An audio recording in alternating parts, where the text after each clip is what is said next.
Kakinada Bhanugudi centre reserve police line లో వేయించేసిన శ్రీ అయ్యప్ప స్వామివారి దేవాలయ ప్రాంగణంలో శ్రీ వారాహి అమ్మవారి ఆలయంలో ఆషాఢ మాసం ముగింపును పురస్కరించుకొని అమ్మవారికి సారి సమర్పణ కార్యక్రమం జరిగింది. 44వ డివిజన్ మాజీ కార్పొరేటర్ ఐవి రమణ బృందం శ్రీ శారదాదేవి గుడి నుండి, 45వ డివిజన్ పెద్దలు వాకాడ వెంకటరమణ గుమ్మల చిన్న బృందం శ్రీ నూకాలమ్మ అమ్మవారి గుడి నుండి మహిళలు అంతా పసుపు కుంకుమ స్వీట్స్ గాజులు పువ్వులు పట్టుకుని మేళ తాళాలు గరగ నృత్యాలతో మిలిటరీ రోడ్ భానుగుడి సెంటర్ మీదుగా ఊరేగుతూ అయ్యప్ప స్వామివారి గుడి వద్దకు చేరుకోగా అయ్యప్ప స్వామి ఆలయ కమిటీ సభ్యులు నానాజీ, వేద పండితులు సారె తీసుకువచ్చిన మహిళలకు స్వాగతం పలికారు.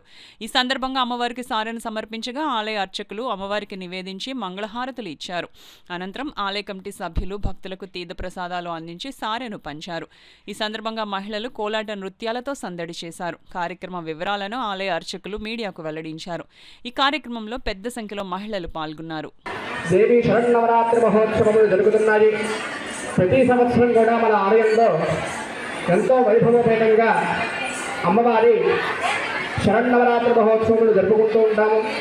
కాబట్టి 11వ తారీఖు నుండి శరన్నవరాత్రి మహోత్సవంలో భక్తులందరూ కూడా పాల్గొని అమ్మవారి కుంకుమ పూజా కార్యక్రమం, అలాగే ప్రతిరోజు కూడా చండీ హోమ కార్యక్రమం నిర్వహించడం జరుగుతుంది.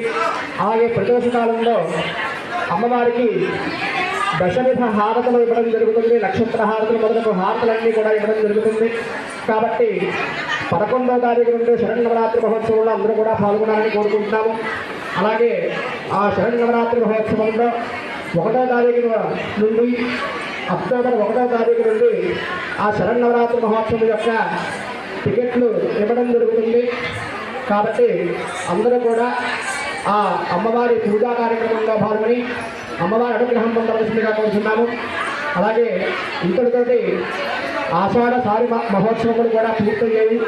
కాబట్టి అందరూ కూడా భక్తి శ్రద్ధలతో చక్కగా ఒక వరుస క్రమంలో దత్తాత్రేయ స్వామి వారిని, అలాగే సాయిబాబా వారిని, అలాగే పైకి వెళ్ళి మన అయ్యప్ప స్వామి వారిని కూడా దర్శించుకుని తర్వాత ఇష్టసింహేశ్వర స్వామి వారికి, అలాగే అమ్మవారి మరి ఒక్కసారి దర్శనం చేసుకుని అందరూ కూడా అమ్మవారి తీర్థప్రసాదాలు స్వీకరించి అమ్మవారి కృపకు పాత్రలు కావాల్సిందిగా కోరుచున్నాము. అందరూ కూడా ప్రతి సంవత్సరం ఇంకా వైభవపేతంగా ఇటువంటి కార్యక్రమంలో పాల్గొని అమ్మవారి అనుగ్రహం పొందవలసిందిగా కోరుచున్నాము.